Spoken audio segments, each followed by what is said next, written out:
Hello my friends, it's December 23rd and we're going to do some cooking this evening. It's about, I don't know, sun's already down on December 23rd, so we're going to do some cooking for Christmas Eve and Christmas, some prep work. But before that, I got Christmas presents today. I wanted to put them under the tree. They were under the tree. They're from Stealth and the girls, but she insists that I open them right away. So I'm gonna do it right here. I never thought I'd be opening Happy Mail on YouTube. But I'll do it. This is to Laura from Zoya. That cheeky little thing. Thank you so much, Zoya. You are such a sweet little schnooter. Now what do we have here? This is from Stealth, and it has a little bell on it. Everything was all wrapped. I told her, oh, I want to. Everything's under the tree, and she's like, no, open it, open it, open it. Okay. Oh my gosh. Oh my gosh. It is a sweater with pictures of schnauzers. Oh my gosh, I love this. I'm gonna wear this tomorrow and on Christmas, so you'll see it later. Oh, thank you so much. Thank you, Stell. Thank you, my sweet friend. I absolutely love it. The size, medium, is perfect. Medium, because I've gained weight. Thank you, I'm glad you paid attention. Love it, love it, love it. Thank you so much. Now I have one more cheeky present that has to be from Holly. Oh yes, it's from Holly. It's a little one. They say good things come in small packages, although I don't know that a collie would agree. Oh my goodness. Holly, you shouldn't have. How gorgeous is this? It's a bracelet. It's a silver bracelet that is snowflakes. Oh, I was gonna open it, but I can get it on with that. And I love bracelets. I don't wear a lot of necklaces because of my neck, but I love bracelets. Oh my goodness. Holly, where did you get your good taste and your sweet disposition? I cannot imagine. I can only say you must have been raised right. Oh, thank you, Stealth and Holly and Zoya. Okay, hi, we're gonna make my cranberry sauce. And obviously, to me, the thought of arguing over what brand of cranberry sauce is better than the other is absolute lunacy to me. Now, I have nothing against the canned cranberry sauce, but to be brand loyal and you're an amazing cook, oh, I can't imagine. Anyway, somebody asked for my cranberry sauce. I have not bought cranberry sauce in a can in decades, and I never followed a recipe. The very first time I made it, I just made it, and every holiday I just make it. And then I make it a little bit through the winter, because you can get the cranberries, as everyone knows, you get the fresh cranberries in the produce department around the holidays, but they disappear. They're not available year-round. You can get frozen or whatever. So I always buy extra and throw a few in the freezer, because the cranberry sauce is good in the winter with a lot of things, meatballs, whatnot. So anyway, I've got a little saucepan, and I'm going to pour in a 12-ounce bag of cranberries. Now, Is it just me, or did they used to be a pound? So I don't use any water or anything. I heard some other people talking about some other good cooks that I respect added some water or some other liquid. I don't. I just never have, because the cranberries burst and make enough liquid. The only liquid I use is one orange. And I've got this orange, I've cut the rind off of it for another use. I use that for simmering potpourri. So I'm just gonna squeeze the juice of one orange. So I hear it popping, but it could be the cranberries. When the cranberries get hot, they pop and release their juice. It's already sounding like there's going to be some liquid. Yes, already. Even that little bit, the juice of just one orange and the cranberries, I've got it, kind of on a medium temperature. Then the only other ingredient that I add is sugar. You can add cinnamon, you can add cloves, any taste like that you like. Any holiday taste like that is good. But I just use the cranberries, orange juice, and sugar. And I try to get away with as little sugar as possible. Sometimes I have to add more. So I'm going to use 1/4 of a cup. I have made this before with Splenda. I've made it with monk fruit seasoning with coconut sugar. But this year I'm using, just good old sugar. So I'm going to go on a sugar cleanse on January 1st. So I decided to just go with it. So I've got 1/4 cup of sugar to my 12 ounces of cranberries. And I'm just gonna let it cook and see how it tastes. If it needs more sugar, I can always add it later. You can always add, you can't take away. So I'm gonna put the lid on it and let it simmer. Okay, I've simmered the cranberry sauce until the cranberries have broken down. I did end up adding 2 more tablespoons of sugar and 1 tablespoon of water. Now, it's tart. That's the way I like it, and so the way I like it is the way my family likes it. So that's the way they're gonna get it. I've never had any complaints. But of course, if you want it sweeter, add as much sugar as you want. Add 1/2 cup of sugar. Add some more water or some more orange juice if you want a more liquid consistency. I always make it at least a day in advance, and it does kind of gel, just like the canned jellied cranberry sauce. It does kind of set into a gel. This is hot. I'll refrigerate it overnight, and you can make it as sweet as you want. Like I said, you can add any other flavorings you like. Cinnamon, allspice, cloves. I could see, and some people might even want to use some pure vanilla extract. And there's been some discussion I saw on the channel just today about pure vanilla extract. Apparently, a certain gourmand doesn't know what it is. I have always bought pure vanilla extract rather than vanilla flavoring, but I've never made mine before until this year.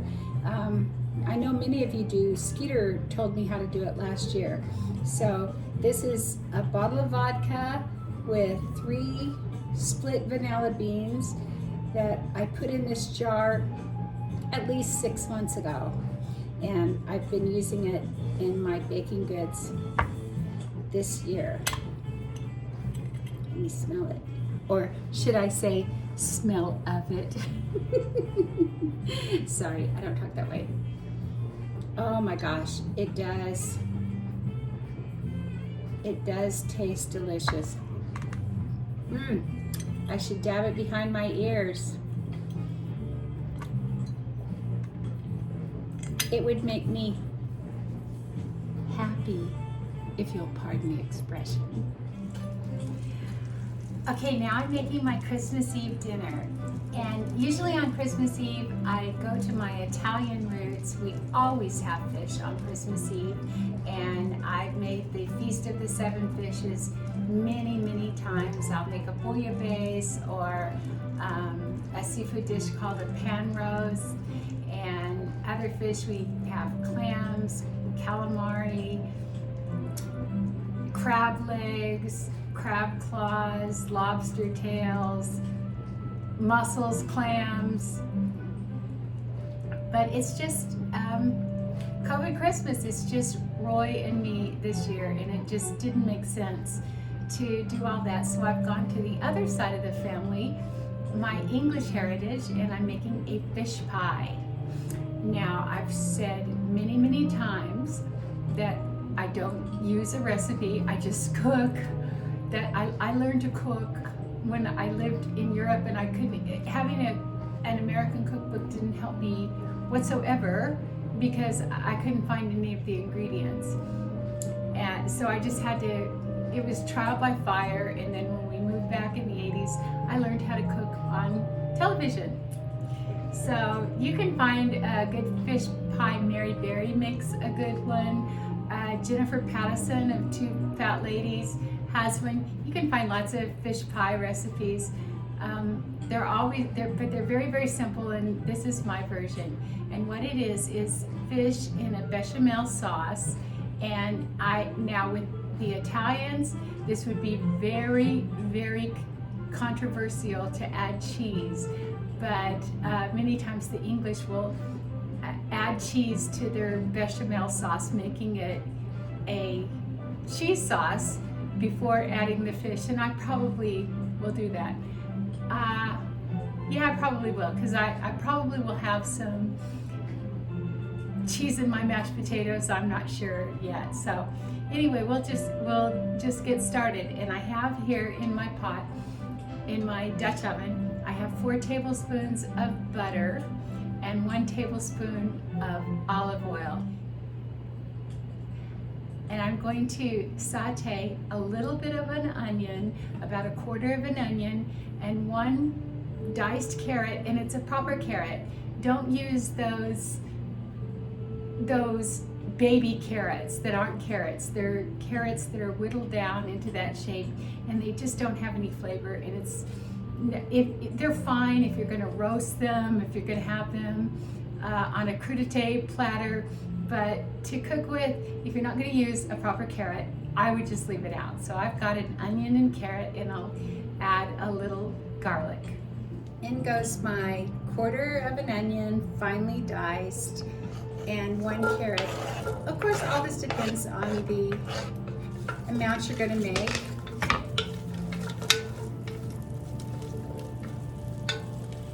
And I'm going to be making a small fish pie. I'll show you the amount of fish I'm going to use. A lot of times in England, haddock is a big fish to be used in a fish pie, and maybe some shellfish, maybe some salmon. What I have here is some wild cod and some wild salmon, and we cooked it yesterday. We smoked it in we have a electric smoker. So I just did 2 cod fillets and 2 salmon fillets. This is a 1-quart container.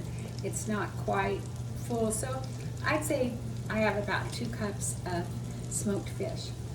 It smells really good, and it tastes good too. I did take some. So I did taste some. And I will be I have some wild shrimp that I'll be putting on top when I cook this tomorrow night. I'll put some of the wild shrimp on top. But I won't put it now because they're beautiful shrimp and their shells, and I don't want them to be overcooked. Okay, I've added a crushed garlic clove, and I've got about 1/4 cup of this plain all-purpose flour.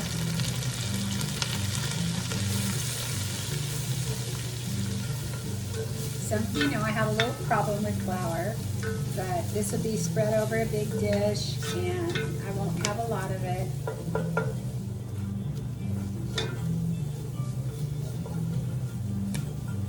So let's see, a quarter cup is 4 tablespoons. I don't know if I'll end up using that much. As you can see, it already looks kind of dry. I think I'll use a little bit more, maybe another, that's not a tablespoon, that's maybe a teaspoon of olive oil, and just a tad more flour.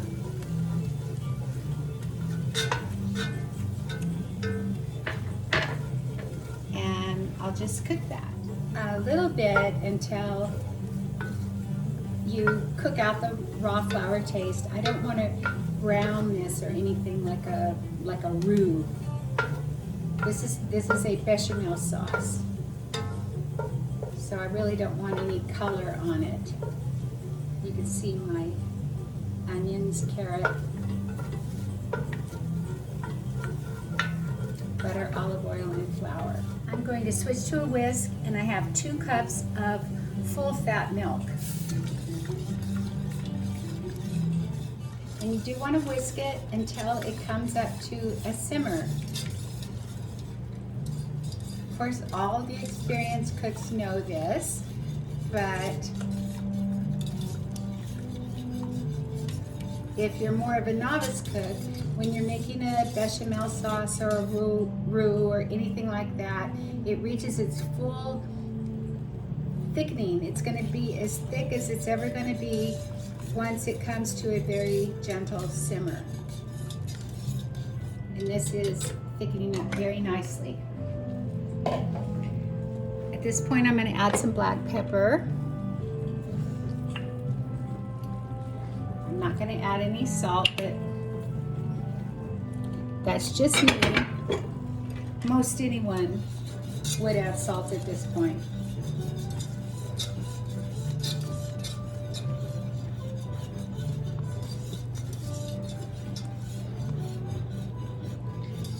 Now I'm going to show you the consistency of this. It's pretty thick. As you see, when I scrape across, it stays for a while. It coats the back of the spoon. That's what some people will talk about. There are no lumps in it. If it looks lumpy, that's just the bits of onion and carrot. It is not lumpy, but it is a bit thick. So at this point, I'm going to thin it out a little by adding some fish stock that I made by, I cut off the skin of the salmon, and I had some shrimp shells. You can also buy a prepared fish stock. You don't at all have to make your own, or you could just use chicken stock, or you could use white wine, or you could use water. Now here's the dead controversial part to an Italian. Would you add cheese? I'm going to. I have a tiny bit of my, just to add insult to injury, it's Italian blend. Many of you know I use this blend instead of Parmesan because of the reduced sodium. And I've got a little bit of Neufchâtel cheese, which is low-fat cream cheese. I'm going to put in a blob of it.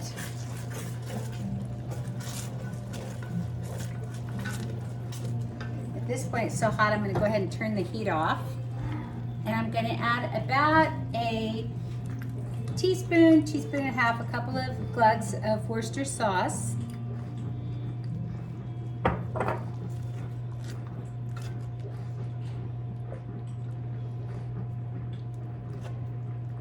My smoked fish. Oops. Didn't realize I had 2 containers there.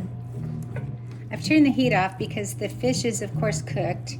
It's just warming through, and I will flake it a bit at this point.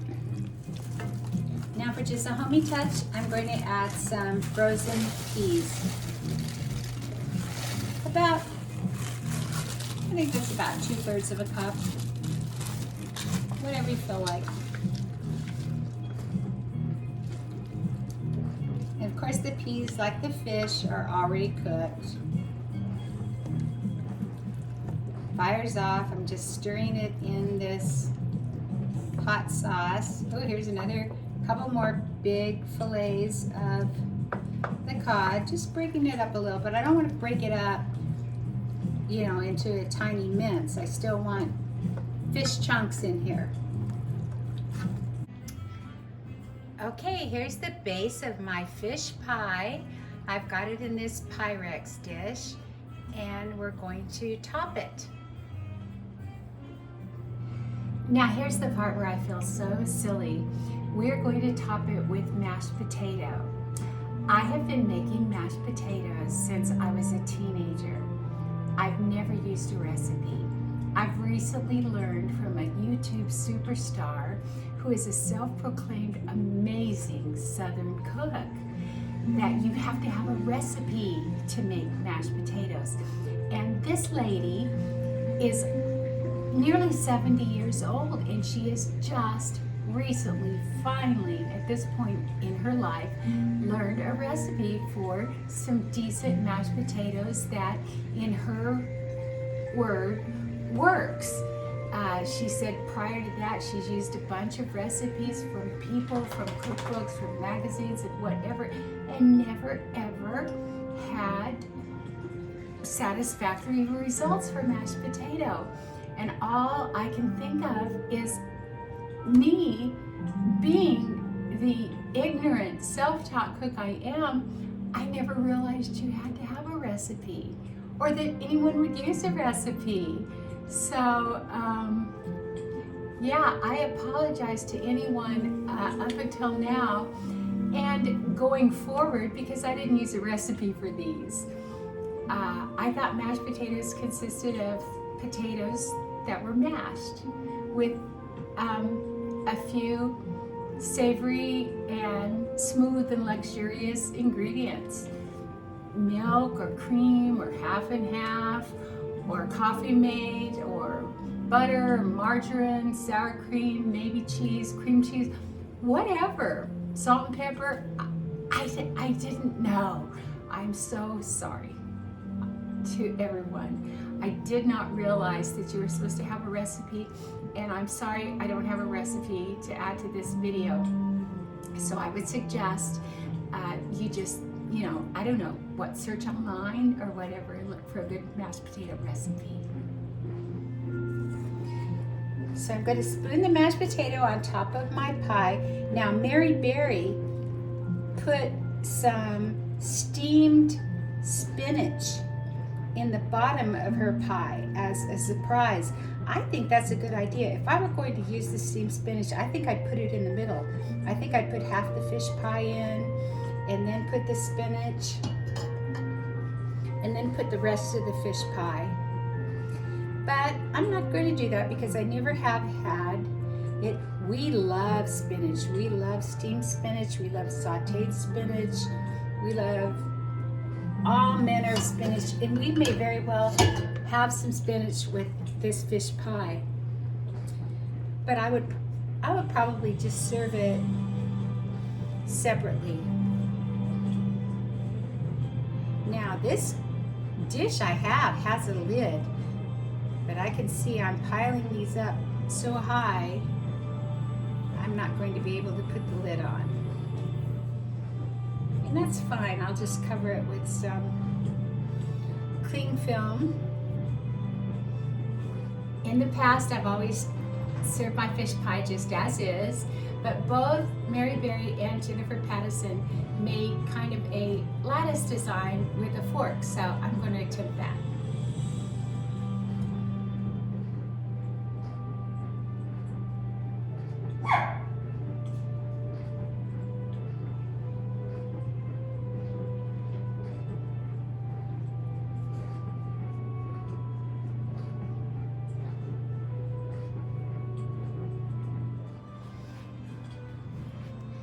Okay, there she is. I think it's beautiful. I will bake it till it's bubbly and brown and put the shrimps on top on Christmas Eve. So you'll see us next then. There she is, a thing of beauty. I'll serve it and show you the inside.